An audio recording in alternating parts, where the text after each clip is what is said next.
Can you guys stop clucking? Oh, that's a dead mouse. Yeah, that's a dead mouse. Welcome back to the channel, everyone. I'm Graham Wright. I'm a part-time homesteader with a full-time job.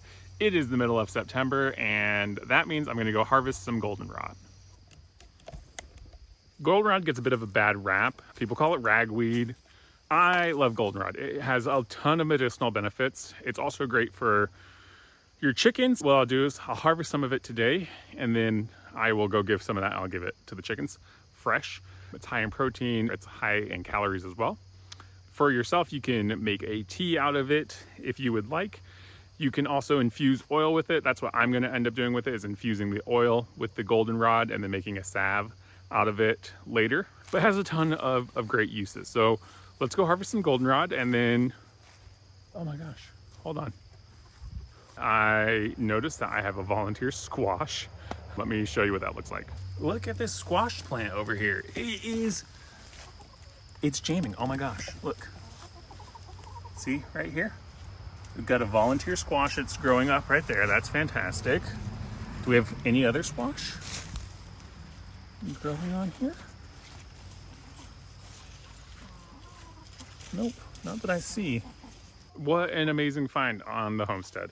We didn't plant this. I have no clue what it is. I'm going to take a picture and see if Apple can identify what the variety of squash is. I don't know if you guys knew this, but on your iPhone you can take a picture and you can, I think you swipe up, you hit the info button. So you hit the info button and then it will say identify plant. And it's actually pretty accurate from what I've been able to tell. It can distinguish between different types of maple. So for example, behind me, I do have a red maple, and then we do have another sugar maple up on the top of the property. Okay, so looking at the Apple plant identifier thing, does look like it's some sort of winter squash. That's all I'm able to tell. If you guys can identify what you think this squash variety is it edible? It's just a volunteer. I'm sure it's edible, but I'm sure it's not like an acorn squash or a butternut squash. I'm sure it's not going to have those same type of properties, but some sort of winter squash. I'm very excited that it's growing without us having to actually grow it. I don't know where it came from, but hey, we've got a free squash. When harvesting goldenrod, it's actually a pretty simple thing to do. Really all you need is a pair of scissors. What you're going to do is you're going to cut off the flowering part at the top, and then you can just put it in a basket. You can preserve goldenrod in a few different ways. The easiest way is to just air dry it, hang it up in your house and air dry it, and it will dry out enough that you can preserve it and work with it.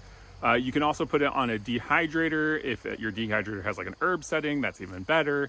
The best way you can preserve your goldenrod is through a freeze dryer, like a Nature's Harvest.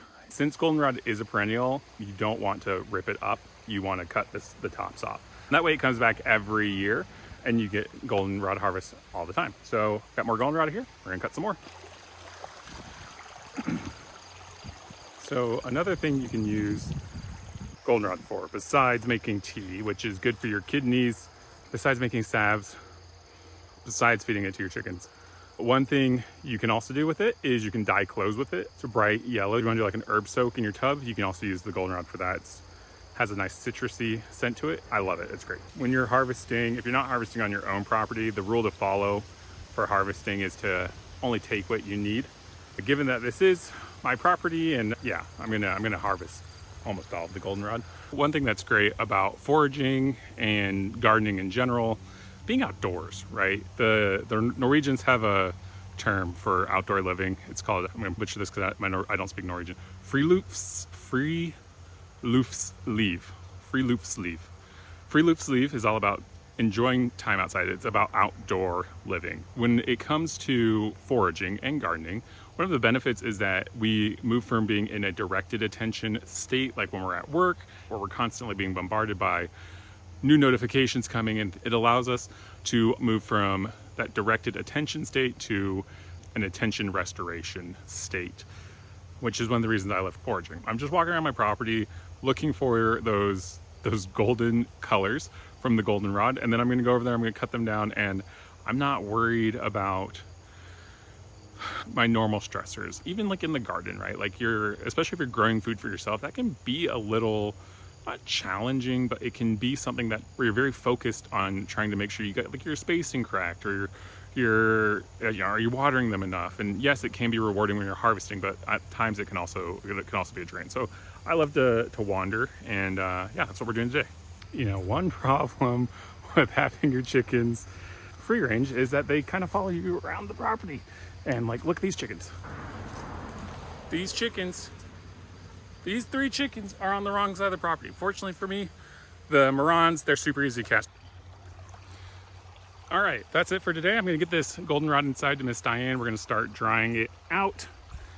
And once it's dried, I'll make a video on how to infuse it into your oil of your choice, and then how to turn that oil into salve. It's very, very easy. If you like this content, go ahead and like it, and I will see you all on the next one.